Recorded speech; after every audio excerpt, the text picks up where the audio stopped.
Contradicciones en la política siempre hay, siempre las hubo, siempre las hay y siempre las habrá. Ahora, distinto es cuando esas contradicciones obedecen a temas ideológicos con el gobierno que dice representar a esa fuerza ideológica que lo proyecta,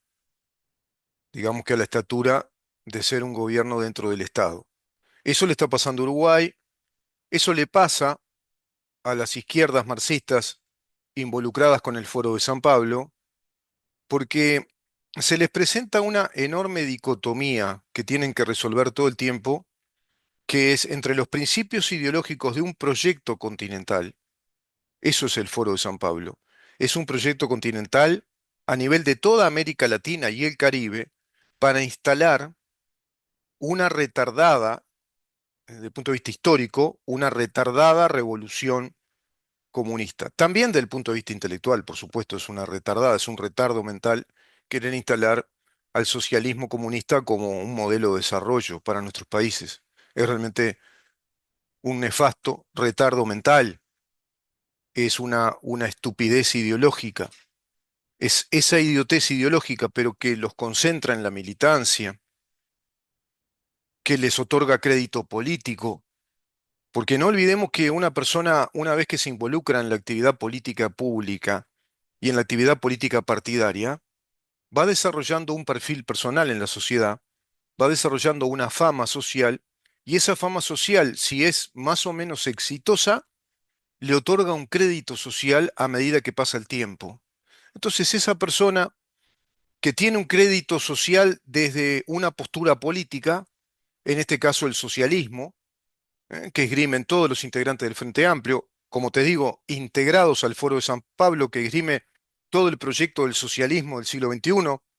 que es un proyecto socialista marxista, es decir, es un proyecto comunista. Bueno, van pasando los años, 20 y pico, 30 y pico, 40 y pico de años, 50 y pico de años y más, y hay un capital social, un capital de perfil social, un capital de fama, de crédito político desde esa postura, y hay toda esa capitalización, capital de interrelaciones, de puertas abiertas desde esa posición política, un capital de relación con empresas, un capital de relación con los partidos políticos que los cobijan como sus principales representantes, referentes, porque tienen un capital social también de incidencia en precisamente en la masa social, se convierten en personajes mediáticos y no van a rehuir o a renunciar de esa postura ideológica. Por lo tanto, esa postura ideológica no solo tiene para ellos, yo considero, intuyo que en su mayoría un valor ético en sí misma, supongo que tiene un valor político, un valor ideológico en sí mismo, sino que además es el crédito político, social y económico que les permite un alto nivel de vida,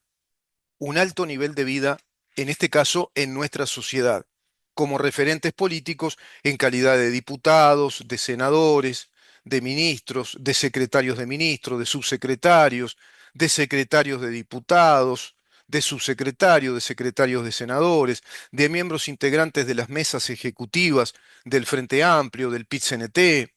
como secretarios del PIT-CNT, como los principales secretarios de cada uno de los sindicatos del PIT-CNT, como integrante de Cuesta Duarte, que es esa consultora que montó el PIT-CNT, increíblemente. Y así cada uno de los partidos que integran el Frente Amplio, el Partido Comunista del Uruguay, fundamentalmente con el MPP, que es Movimiento de Melene Tupamaros, y el Partido Socialista, las tres grandes fuerzas que concentran el poder político en materia de decisiones, de militancia orgánica en pos de esta ideología del socialismo comunista. Por ende, todos se deben a ese crédito político. Y los independientes o los moderados también se deben al crédito político de pertenecer siempre a ese Frente Amplio que plantea una disrupción histórica, una fuerza rebelde y revolucionaria que está llevando a cabo un modelo político de sociedad inclusiva, un modelo político de reparto de las riquezas, un modelo político de justicia social. Todo eso que está en la narrativa. No me refiero a los hechos o a los resultados que efectivamente se dan desde ese modelo, porque no es así, sino que han asumido un contenido moral. La izquierda tiene un fuerte contenido moral o un contenido ético en su propuesta revolucionaria. No así el liberalismo, que tiene una ética implícita en el concepto de las libertades. No es explícita, no está formulando constantemente la ética de la sociedad libre, la ética o la moral del libre emprendimiento, la ética de la propiedad privada, sino que está formulando la efectividad de ese sistema, la eficiencia y la efectividad harto comprobadas históricamente, estadísticamente y desde la teoría científica, como lo venimos explicando en los ciclos de los jueves y los viernes respecto a la escuela austríaca. Está implícita la ética, ahora aflorando con nuevas expresiones políticas, como son el caso de Nayib Bukele, del propio Donald Trump, ni que hablar que de el referente número uno a nivel mundial, Javier Milei, desde también una referente mundial de enorme importancia en Europa, por ejemplo, para la Unión Europea es muy importante, Giorgia Meloni, así otros referentes como Mark Rutte, hoy por hoy presidente de la OTAN, quien fue un liberal holandés, reelecto presidente, primer ministro en más de una ocasión, un liberal radical, un hombre que no es de izquierda, bueno, formulan implícitamente y explícitamente ahora esa ética de reconstruir el proyecto de la sociedad libre, de las sociedades abiertas, de nuestras democracias republicanas, de nuestras repúblicas como estados de derecho que protegen al reconocer nuestros derechos personales,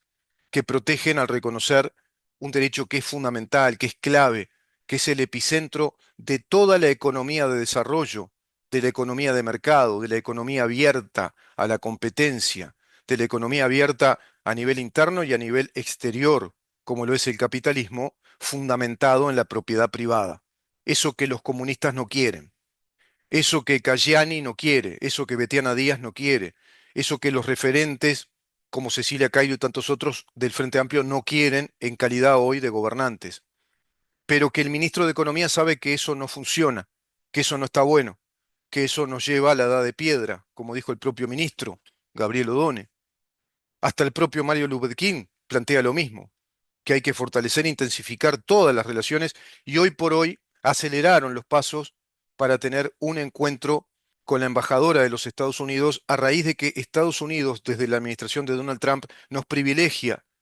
con esta política agresiva arancelaria, nos privilegia por ser un país que tiene un rango inversor alto,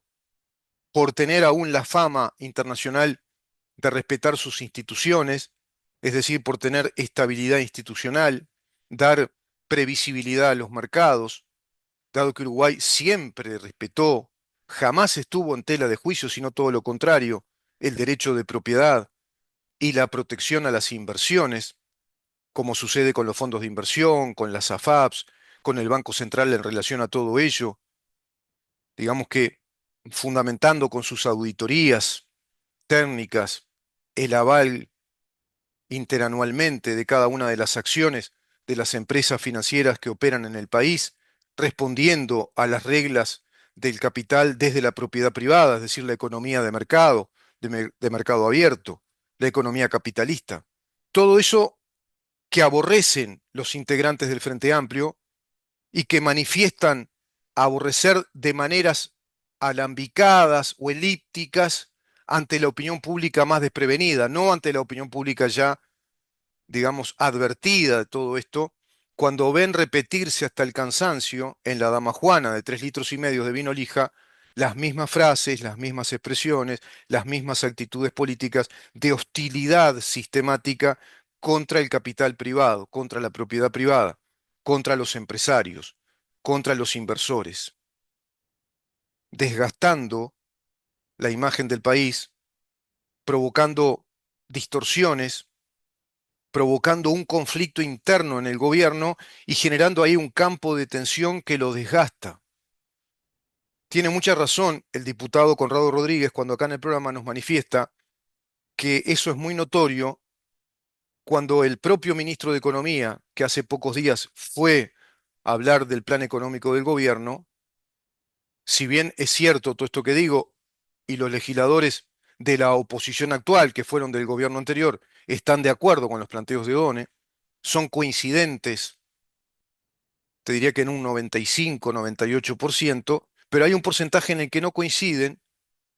¿Por qué? Porque se manifiesta el mismo ministro irresoluto, no les planteó un plan económico ya acabado, formado, con cada uno de los ítems de nuestra economía, con cada uno de los renglones de un futuro presupuesto que tendrán que elaborar este año para que comience a regir el año que viene, porque en este año estamos aún todos los uruguayos viviendo de acuerdo al presupuesto que dejó el gobierno anterior en la última rendición de cuentas. Otras contradicciones se asoman ahí, como la de Cecilia Cairo, cuando dice, el presidente me dijo que tengo mucha plata y la voy a gastar. Bueno, Cecilia Cairo, te vas a tener que ajustar al presupuesto que está ya armado desde la última rendición de cuentas y es el que te indica cómo tenés que llevar a cabo la gestión de este año dentro de ese ministerio y así esto para todos los ministerios, para todas las carteras ministeriales y para todas las empresas del Estado, dado que están, digamos que, bajo la ley presupuestal anterior, de acuerdo a la última rendición de cuentas, y deben funcionar en sus presupuestos, en la dotación de recursos para cada una de las áreas de esos ministerios, de acuerdo a la ley presupuestal anterior. Entonces eso tengo mucha plata y la voy a gastar en los pobres y en vivienda, y a su vez reclamo que es necesaria una sobretasa impositiva al impuesto al patrimonio del 25%, que es necesario incrementar los peajes. Bueno, no corresponde. No corresponde esa presión fiscal al país, no le corresponde que una ministra esté manifestando este tipo de cosas, de gastar toda la plata que hay y tener más plata para ir hacia ese plan de asentamiento irregular cero, con la plata de todos los que trabajan, los que producen, los que pagan impuestos, con la plata de todos nosotros, el Estado le da propiedad a los que no trabajan, a los que no producen, y les otorga incluso la calidad de propietarios de inmuebles. De eso están hablando. Bueno, eso plantea gravísimas contradicciones respecto a un modelo económico técnico. Con eso discrepan los legisladores del anterior gobierno en relación a un ministro que no se manifiesta al respecto, que no resolvió si eso se va a hacer o no. Él dice que no conviene, que eso no hay que hacerlo. Es claro el ministro en cuanto a lo que hay que hacer y en cuanto a lo que no hay que hacer. Es claro el presidente en cuanto a que va a apoyar al ministro en todo lo que resuelva con su gabinete ministerial, con su equipo de economistas, de juristas expertos en estos temas. Es claro en cuanto a la señal de lo que el gobierno dice que va a desarrollar, que va a hacer, pero no es clara aún la señal en la interna del Frente Amplio y respecto a todos sus integrantes, dado que el ministro aún no presentó el plan acabado de un futuro presupuesto nacional. Ya lo tendría que hacer para adelantar camino ante todos los legisladores que van a tener que resolver ponerse de acuerdo en ese nuevo presupuesto nacional, que es nada más y nada menos, de acuerdo a lo que formula el artículo 214 de nuestra Constitución, la política económica que Uruguay va a asumir, el modelo económico que Uruguay va a asumir. Porque una ley presupuestal, que es privativa del Poder Ejecutivo en su propuesta y que luego debe resolverse por el trámite parlamentario que le corresponde a toda ley, debe aprobarla nuestro Parlamento, el Poder Legislativo, por supuesto que en concordancia, en acuerdo con el Poder Ejecutivo. Es una ley que muchas veces queda sometida a más de una forma de esa ley, a más de una propuesta, tienen modificaciones. La ley presupuestal puede ser una primera ley que tiene dos, tres modificaciones y sale definitivamente de acuerdo a todo lo negociado con el Poder Legislativo, esa ley presupuestal. Bueno, todo eso no está presente todavía,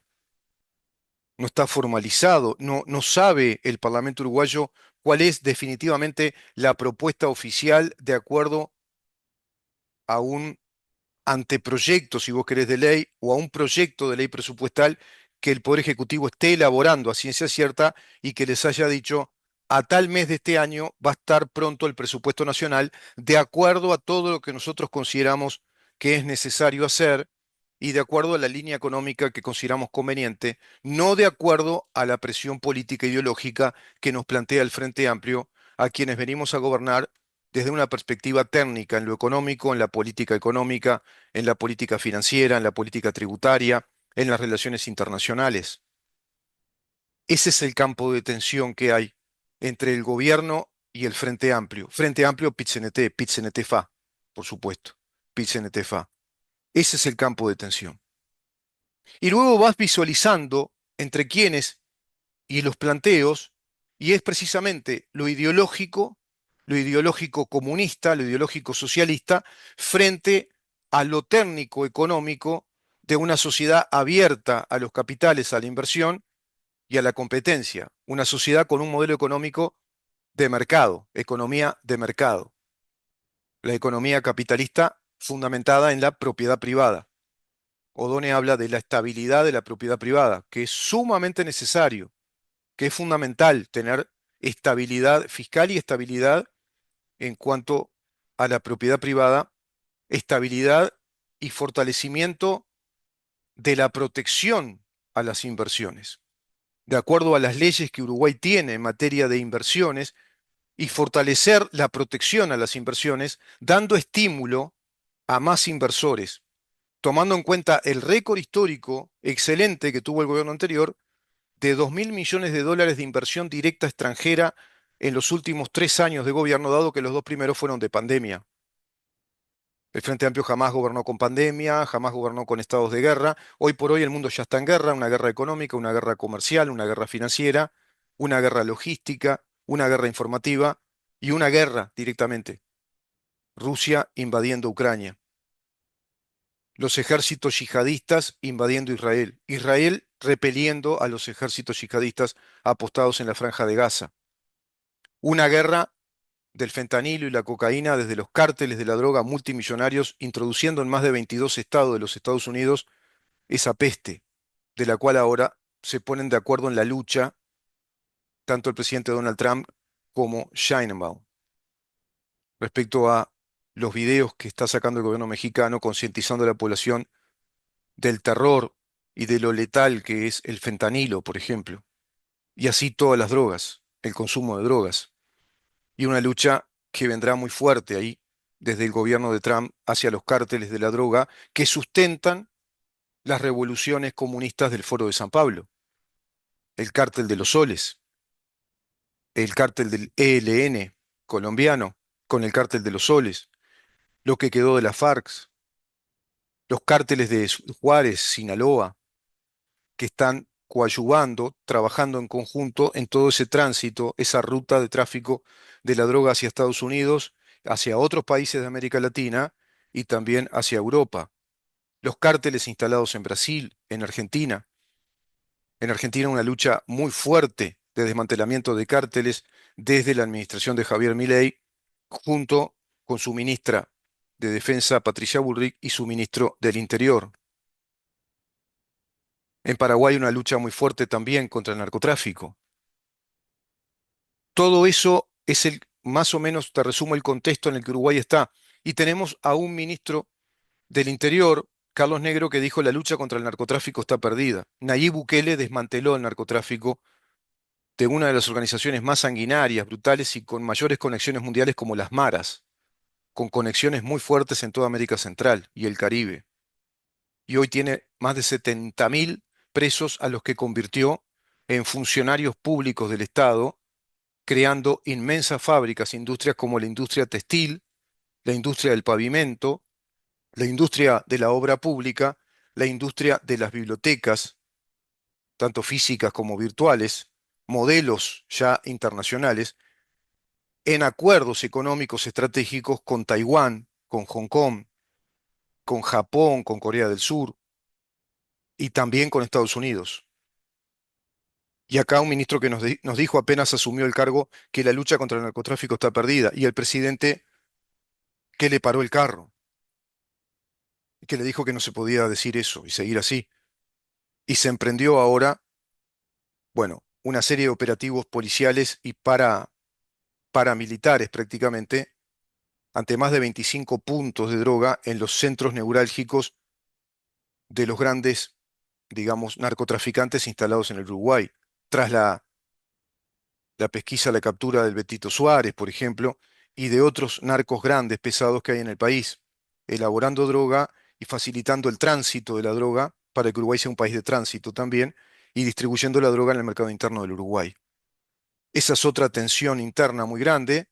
le cambió la pisada al ministro Carlos Negro, y hay ahora informes de cómo fue la actividad de Carlos Negro en relación a todo esto, en su momento lo vamos a dar. Estas son las tensiones. Y cuando ves esos personajes, o por ejemplo Caggiani, que le discute al ministro todo el modelo económico de desarrollo que te acabo de decir, el modelo que el ministro defiende, que propone y que dice el ministro que van a ejecutar, esperemos que así sea, para fortuna de todos nosotros, y que dice el presidente de la República que es el plan que van a ejecutar, y que estas discusiones no llevan a nada, no agregan más nada, que son innecesarias. Bueno, bien por el presidente acá, bien por el presidente amparando y protegiendo al ministro de Economía, Gabriel Odone, bien por el presidente amparando la política de relaciones internacionales abiertas a Mario Lubeikin en este caso. Hay que reconocer las cosas cuando se van haciendo bien o hay la intención de hacerlas bien, y hay acá un claro mensaje del presidente de que la línea económica del país, en todo sentido, en lo financiero, en lo tributario, en modelo de desarrollo económico, de relaciones internacionales, va a obedecer al gobierno llevando a cabo la propuesta técnica económica del ministro de Economía y en muy buena relación con el ministro de Relaciones Internacionales, de Relaciones Exteriores. En ese sentido, esperemos que así sea y que se lo vea manifestado en la nueva ley presupuestal y en el nuevo informe que el ministro haga en el momento que corresponda a todo el Parlamento, echando por tierra definitivamente estas habladurías o estos tejes y manejes de políticas económicas muy contradictorias entre unos y otros, y un mensaje errático al mundo de los inversores, a los que están en el país,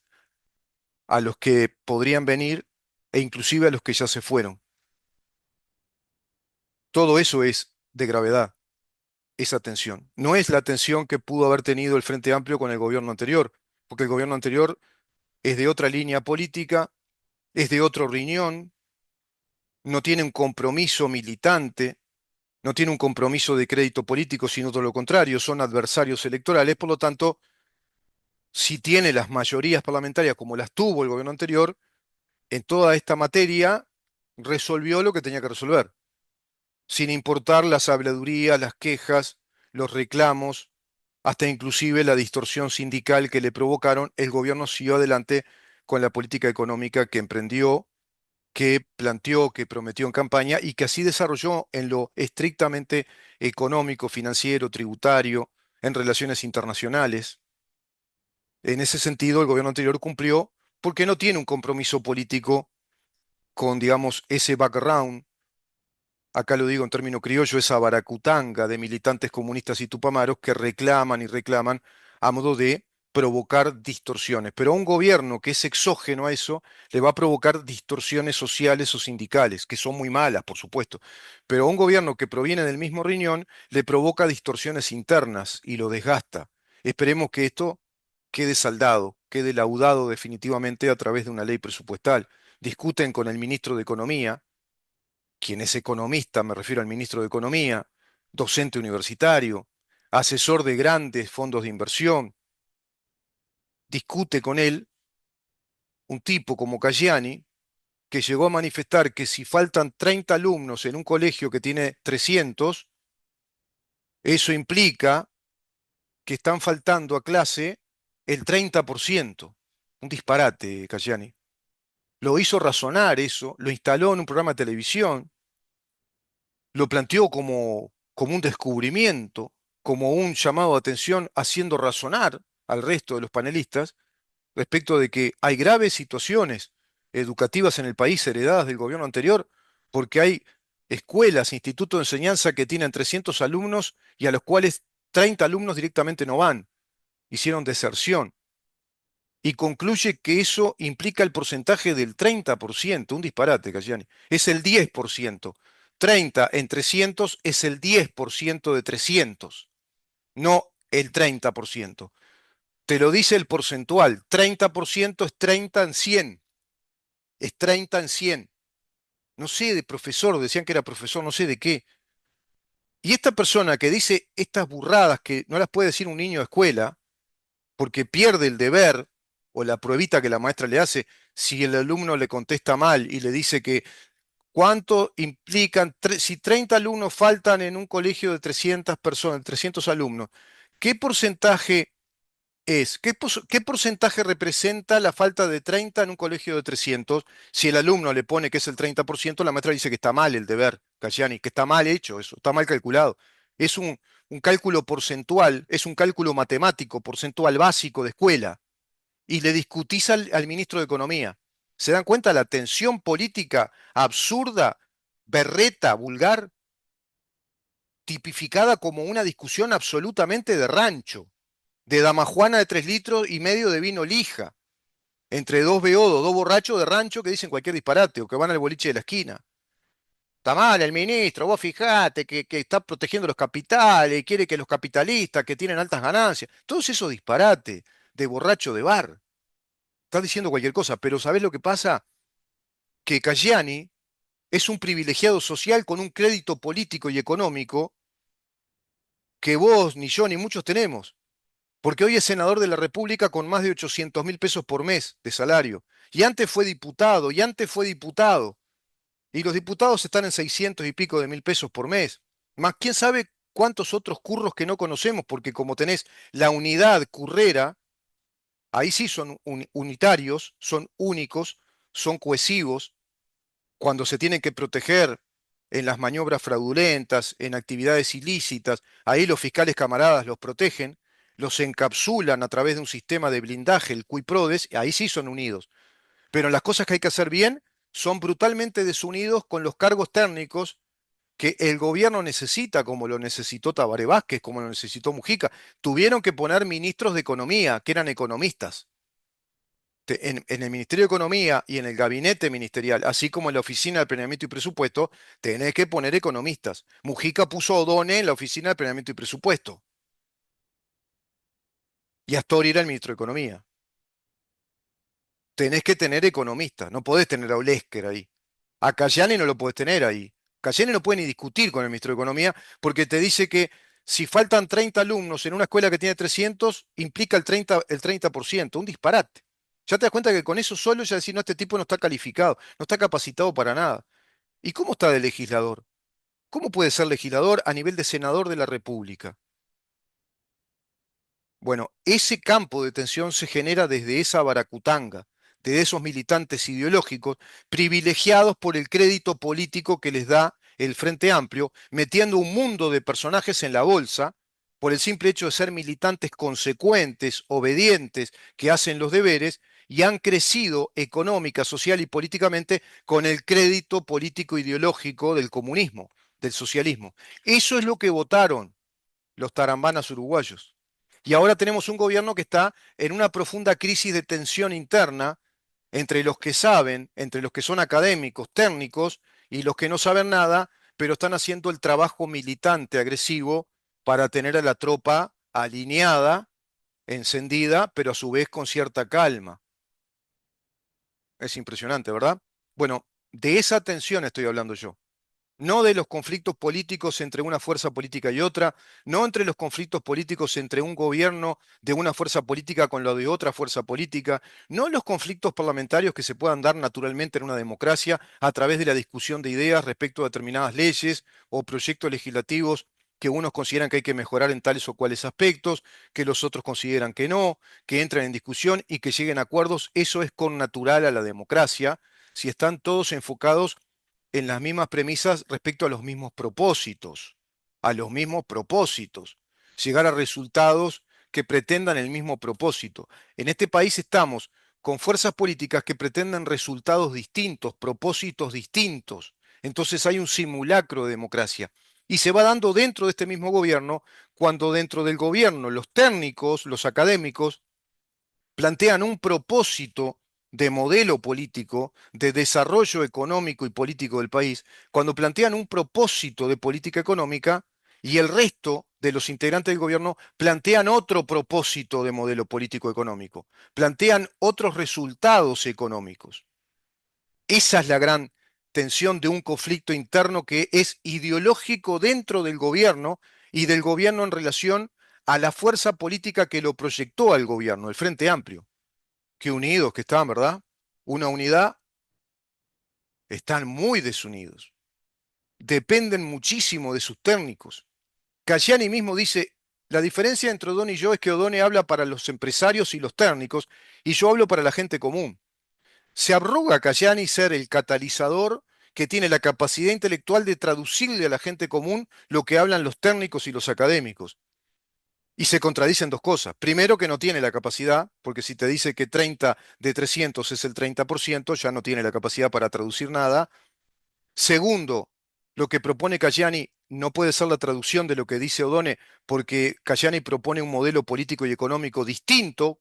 con una finalidad absolutamente distinta, por lo tanto no puede traducir, sino que lo que está haciendo es discrepar, contradecir al ministro. Y en tercer lugar, no se termina de entender qué es eso de yo hablo para la gente común y el ministro habla para los técnicos y los empresarios. El ministro habla en términos técnicos, en términos económicos y políticos, como le corresponde a un ministro de Economía, y habla para todo el mundo. Está dando el mensaje a los mercados, a los inversores, a los trabajadores, a las pequeñas, pequeñísimas, medianas y grandes empresas, a la sociedad en su conjunto, a los operadores sociales y políticos, porque está hablando en calidad de ministro de Economía, está hablando para todo el mundo. No sé qué es eso de la gente común, no se entiende. Todos somos gente común. Todos, los que trabajamos todos los días, los que nos levantamos todos los días temprano, los que pagamos los impuestos, los que vamos a tomar el ómnibus, los que vamos a hacer los mandados, los que trabajamos, cobramos un sueldo, los empresarios que también trabajan todos los días, los pequeños comerciantes, los medianos comerciantes, que acá le dicen empresarios, los emprendedores, los estudiantes, todo es gente común. Todos somos gente formando esta sociedad, Cayani. No sé qué división haces, maliciosa. Él habla para los técnicos, yo para la gente común. Como que pudieras traducir y no podés traducir nada. Es imposible, no te da la capacidad para traducir nada a nivel económico. Si alguien te preguntara qué diferencia hay entre curvas en la economía y factores económicos, ¿es lo mismo factor económico que curva? ¿Tendrán claro ustedes que, por ejemplo, el salario es un factor de coste fijo para la producción? ¿Ustedes siguen con la idea, digamos, cavernícola, prehistórica, de que el salario es un valor? ¿Siguen con esa idea marxista que fue refutada por Eugene von Baber, por Karl Menger, por Ludwig von Mises, por Hart, por tantos economistas, por Bastiat? El salario es un factor de coste fijo, es un factor fijo de costo como es el pago de los impuestos, como es el costo de la maquinaria, como es el pago de las tarifas de la luz, el agua, el pago a los proveedores de la materia prima para elaborar el producto acabado final. Impresionante, ¿verdad? Esas son las tensiones internas de las que yo les hablo cuando publicamos en el banner tensión entre el Frente Amplio y el gobierno, porque creo que algunos no entendían. Sí, son gravísimas las tensiones que se van dando. Y son graves también los simulacros de que esa tensión no existe o tratar de minimizar rápidamente algo que no va a ser sencillo de solucionar.